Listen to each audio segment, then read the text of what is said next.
Let us open our Bible on Ecclesiastes 12 verse 1. Praise the Lord.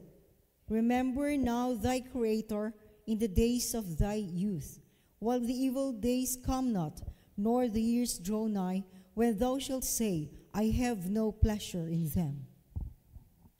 Yes. Kinakailangan po natin himukin, i-encourage ang ating mga young people. Na kung saan sinabi po dito, remember now thy Creator in the days of thy youth. What do you mean, remember thy Creator? Kasi marami ng mga henerasyon ngayon sa mga young ones sa sanglibutang ito. They already forget their Creator. They neglect to recognize Him. They neglect to worship Him. They neglect even to serve Him. Ang nare-recognize na ngayon ng mga young people ngayon is all about pleasures. And mabuti sana yung pleasures na yan is pleasure according to the pleasure of God. No, but it is a sinful pleasures, such drunkenness, drugs, vices, revelings or wild parties, fornication, mga bata pa. Alam mo, lalo't na mga young people ngayon, vulnerable sa fornication dahil sa matatawag nating media, social media, na pumapasok talaga. Hindi mo mapipigilan, pumapasok talaga ang pornography. Pag hindi matibay ang pundasyon ng spirituality ng mga young people natin, they can easily be enticed and seduced. And they can easily commit fornication. That is the common problem in this world.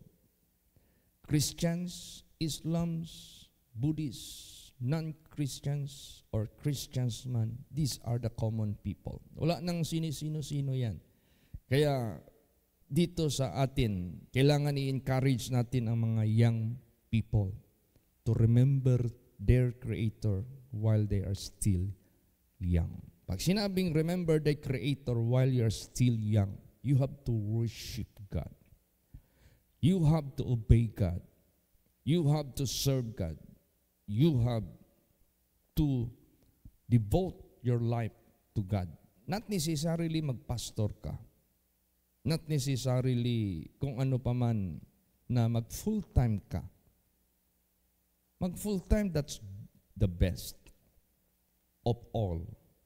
But, kung di yan ang calling ng Diyos sa buhay mo, as long you are among sa mga obedient, among sa mga holy, among sa mga may paninindigan, at among doon sa mga nagsusupport sa gawain ng Diyos.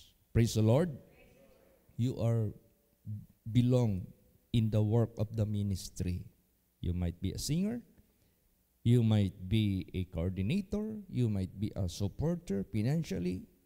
You might be a prophet or a visionary. Marami pang mga matatawag nating paglalagyan ng mga anak ng Diyos sa paglingkod sa Diyos. So remember now thy Creator in the days of thy youth, while the evil days come not. What is this evil days come not? Marami ng mga young ones ngayon, ang iba na stroke na. Ang iba natamaan ng leukemia. Ang iba natamaan ng kidney failure. So, ang iba na aksidente. Ang iba naging disabled while they were still young. Ngayon, doon pa nila isipin, Lord, pagalingin mo ako kung gagaling ako. Maglingkod ako sa iyo. Pero wala na, paralyzed na. Nung hindi pa dumating ang evil, hindi naglingkod sa Diyos. Ayaw maglingkod sa Diyos. Ayaw magpansin sa Diyos. Nung dumating ng evil, tsaka pa asam-asamin na mag-serve sa Diyos na hindi na siya able, hindi na siya capable, bedridden na. Kaya, habang kumpleto pa ang katawan, habang kumpleto pa ang mga mata, habang malusog ka pa, that is the right time as you are still young to serve God. Praise the Lord. Huwag mong hintayin ang evil magdating sa buhay mo na hindi mo na kayang i-perform. Ikumpara sa kumpleto pang katawan mo, ikumpara sa malakas ka pa, ikumpara. Perfect pa yung body condition mo. Huwag mong hintayin ang evil to come. Diyan ka pa magsiserve. You might serve God but very limited. You might serve God but it is very difficult. Sayang. Kaya habang maganda pa yung katawan ng mga young people, habang hindi pa dumating ang mga kasamaan, ano pa? Nor years draw nigh, when thou shalt say, I have no pleasure in them. Karamihan nito na yung palapit na ang taon na sabihin mo na ba sa sarili mo, wala na akong gana, wala na akong kaligayahan. Bakit? Malabo na ang mata, mahina na ang tuhod, nangangatog na, wala nang ngipin. Matanda na ba?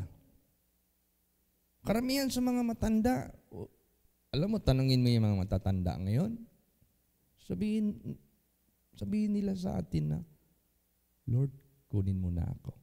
Wala na silang pleasures to do anything. Wala na silang, para bagang isa na lang ang wini-wish nila, Lord, kailan mo ako pahingahin? Lord, kunin mo na ako. Tingnan mo si Tatay Karting. Yung tatay ko mismo. Yun ang wish niya pahingahin mo na ako. Sabi nga niya to die is to rest. Pagod na siya. Huwag mong hintayin ganun yung kalagayan mo, tsaka ka pa magkaroon ng iisip na, Lord, mag-serve na ako sa inyo. Ano? Nangangatog na yung mga tuhod mo. Kunting taon na lang ang buhay mo sa sanglibutang ito, tsaka ka mag-serve sa Diyos. Dapat nung mura ka pa, yung bata ka pa, yung malakas ka pa. Praise the Lord. Kaya yan ang i-encourage natin dahil palapit na yung spiritual youth camp. Yun ang i-encourage natin na habang bata pa sila. Huwag silang humiwalay sa Diyos. Huwag silang mag-lesser yung kanilang devotion sa Diyos. Kasi dyan ang future nila. Dyan ang blessedness nila. Dito man sa sanglibutang ito. Dyan ang prosperity nila sa pag-serve sa Diyos. Praise the Lord.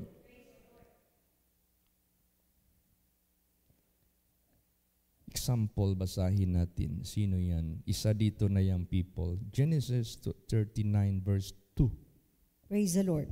And the Lord was with Joseph, and he was a prosperous man, and he was in the house of his master, the Egyptian. Tingnan mo. Example si Joseph. Joseph worship God.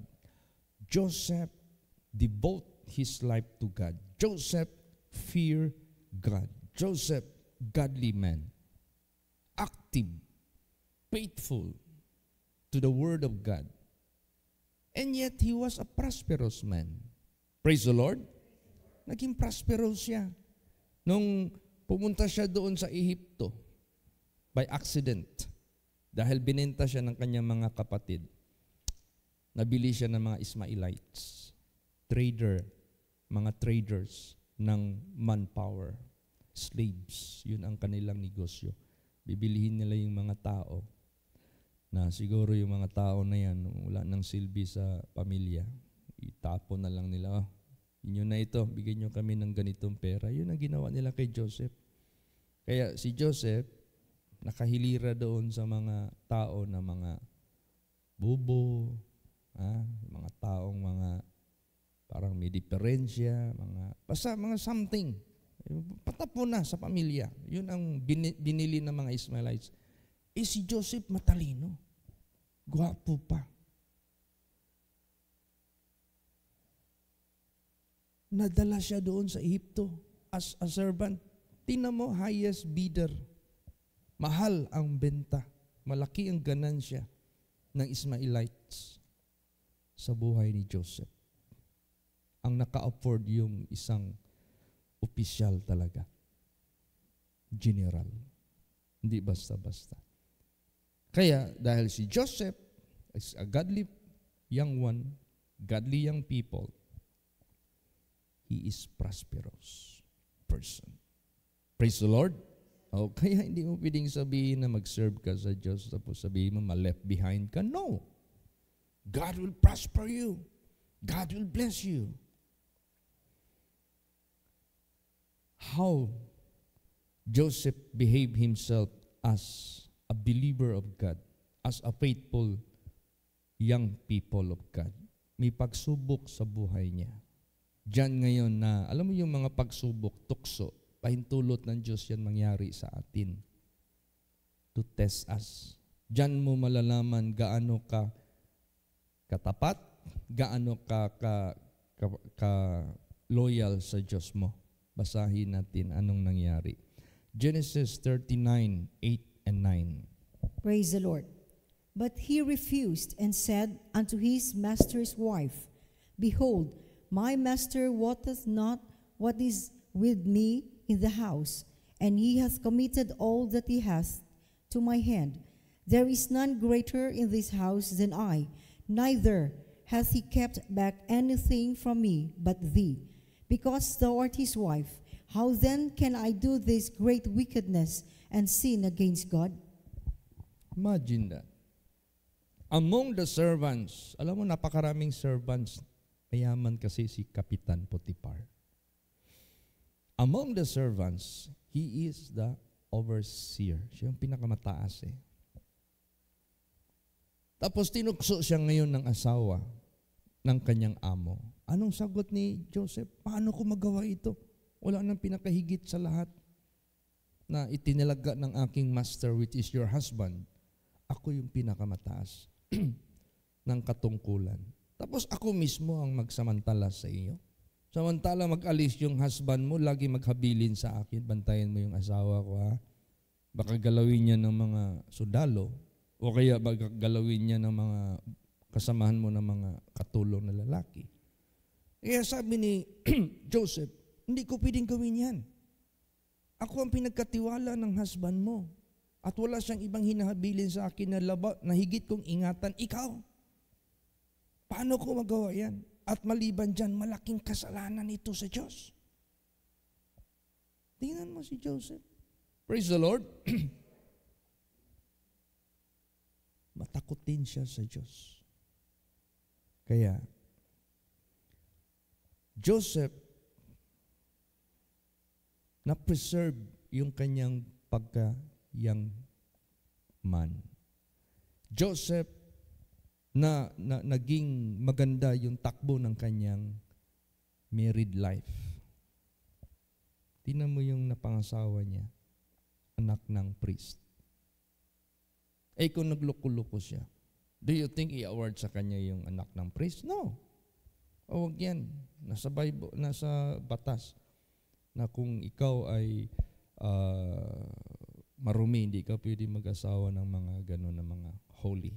O di ba? Na-preserve yung life niya. Maganda yung takbo ng buhay niya. Kaya yung ating prosperity and success, habang bata pa tayo, mag-serve na tayo sa Diyos. Because marami tayong maangkin ng mga privileges. Tayo, di ba? Karamihan sa inyo dyan, nag-serve sa Panginoon when you were still single. Hanggang ngayon, nagsiserve kayo. Di ba? Oh, God bless you. Praise the Lord. Lahat ng mga anak ng Diyos na nag-serve sa Kanya. Tsaka si Joseph, hindi mo na kailangan bantayan. I-monitor. Gagawa ng mabuti. Kahit walang nagbabantay. Basahin natin Genesis 39:23. Praise the Lord. The keeper of the prison looked not to anything that was under his hand, because the Lord was with him, and that which he did, the Lord made it to prosper. Yan, hindi na siya binabantayan ng keeper of the prison. Sino itong keeper of the prison? warden, the prisoner guard. Ginawa siyang bastonero sa isang silda siguro. Hindi na siya tinitingnan, hindi na siya tinicheck. Kasi lahat mabuti. At saka nakita ng warden, the Lord is with him. Oh, tingnan mo, isang magandang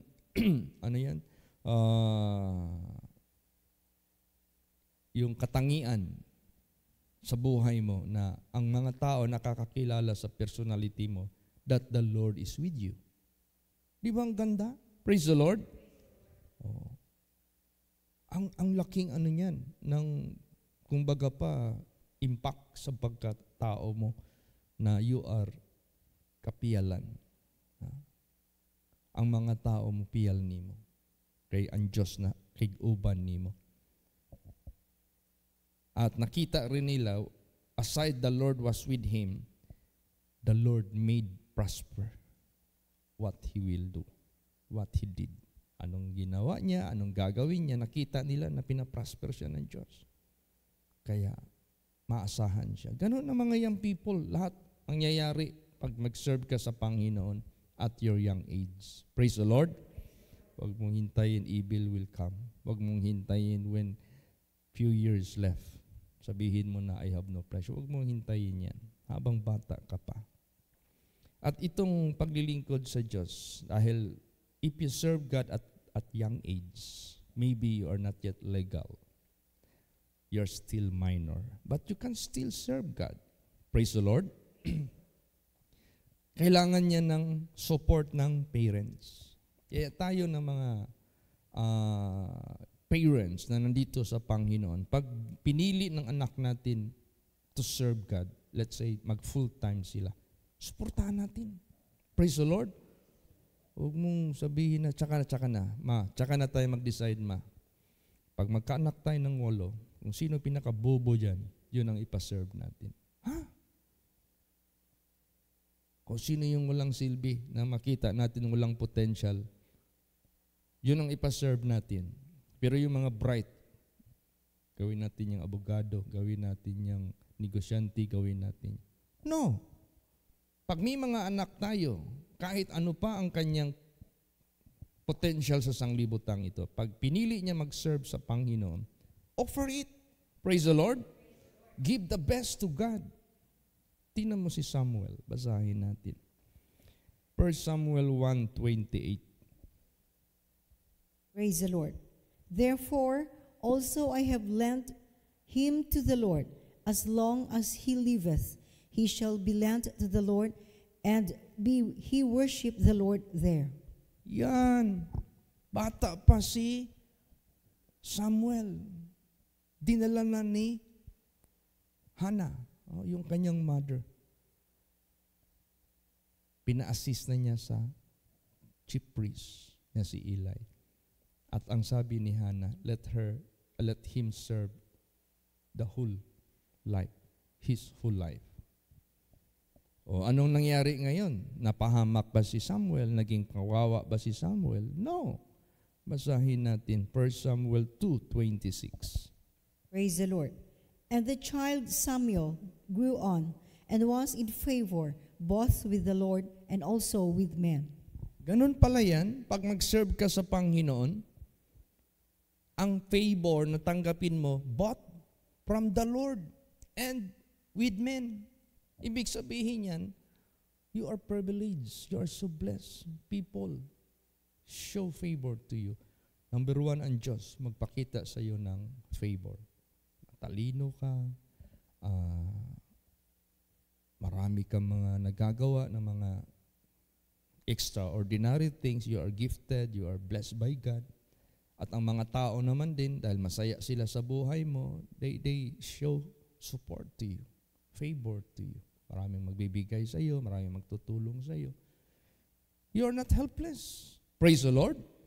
Kaya itong paglilingkod sa Panginoong Diyos, this is great privilege. Tingnan mo ang ating Panginoong Jesucristo. Basahin natin. When He was still young. Luke 2:52. Praise the Lord.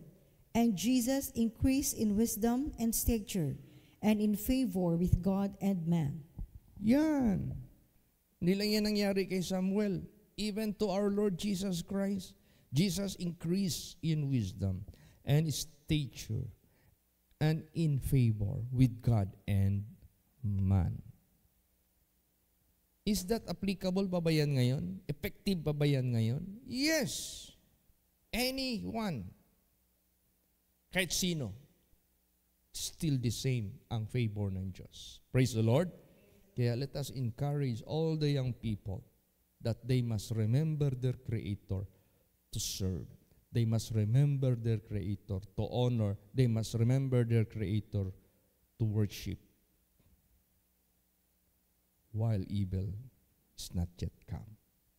When few years are left, nasabihin mo na, I have no pleasure in them. Kailangan habang bata pa sila. Effective ba yan hanggang ngayon? Yes, to all. Basahin natin yan. Romans 14:18. Praise the Lord. For he that in these things serveth Christ is acceptable to God and approved of men. Yan, for he that in these things serveth Christ is acceptable to God. Sa lahat ng mga bagay na ito at sino mang maglilingkod kay Kristo, katanggap-tanggap yan sa Diyos and approved of men. That is acceptable. That is right and good in the eyes of God and in the eyes of the people of the world. Sa Old Testament, hindi lang si Joseph ang young man na nag-serve. Meron pa yung apat. Basahin natin. Daniel 1:17. Praise the Lord. As for these 4 children, God gave them knowledge and skill in all learning and wisdom. And Daniel had understanding in all visions and dreams. Yan. Apat sila. Isa si Daniel na mayroong understanding and all vision and dreams. And tatlo naman si Shadrach, Meshach, and Abednego. They stood. They refused to drink the king's wine and king's meat. They refused to worship idols. And yet, God used them to convince the king to believe God. And yet, God used them to be a so-called example. Even fire has no power against them. Na-demonstrate ba yung kaligtasan ng Diyos sa buhay nila? Praise the Lord.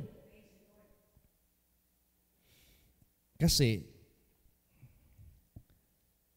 ang mga tao kasi minsan, ang isip nila, maglingkod tayo sa Panginoon, maraming mawala sa atin.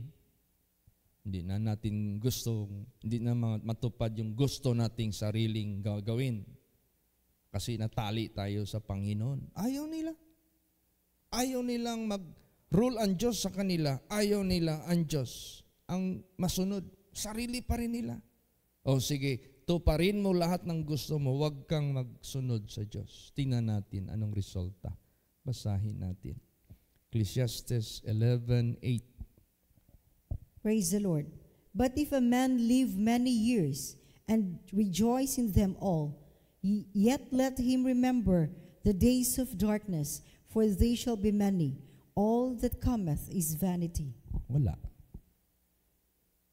Kumbaga pa, you will be full of regrets. Ang buhay mo sa kahuli-hulihan, puno ng pagsisisi.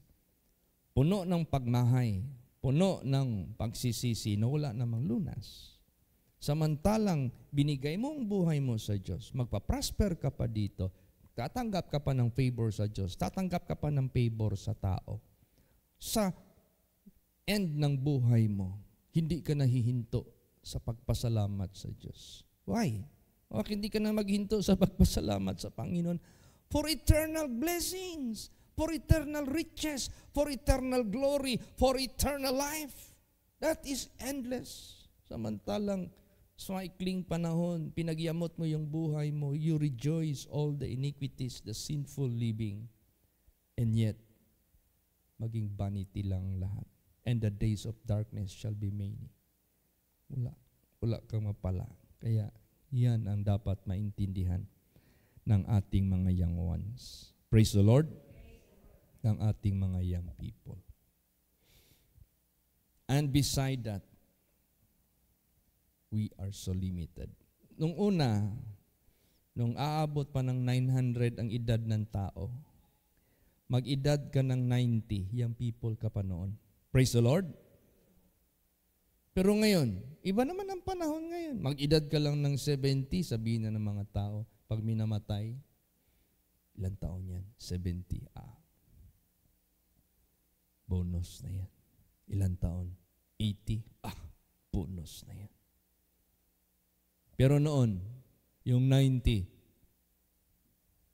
900 yung edad. O ano natin, 10 years old pa lang yan. Kung sa isip natin. Praise the Lord. Bata ka pa, pero ngayon hindi na. Kaya ibig sabihin yan, the lifespan today is very short. So dapat habang bata pa tayo, serve ka na sa Panginoon. Last verse, Psalms 90 verse 10. Praise the Lord.